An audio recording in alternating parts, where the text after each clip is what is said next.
ఏపీలో అధికారంలో ఉన్న టీడీపీ ఆ పార్టీకి నిరంతరం ఒత్తాసు పలికే మీడియా చేస్తున్న మూకుమ్మడి ఎదురుదాడిని జగన్ ఎంతవరకు తిప్పికొట్టగలుగుతున్నారు?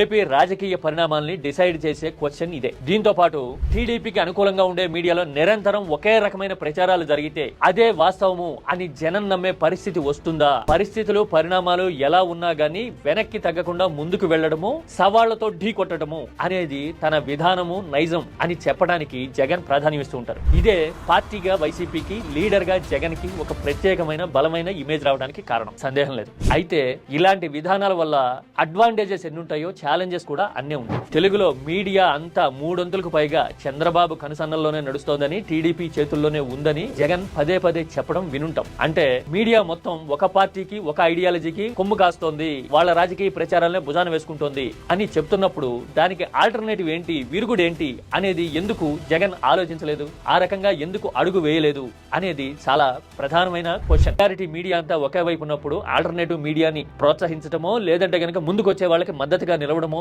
ఎందుకు చేయలేదు? ఒక ఆల్టర్నేటివ్ న్యూట్రల్ థాట్ ని స్ప్రెడ్ చేసే మీడియాని ఎందుకు ప్రోత్సహించలేదు? వైసీపీ రాజకీయ వ్యూహంలో ఆ డెఫిసిట్ ఇప్పటికీ కనపడుతోంది కొట్టొచ్చినట్టు.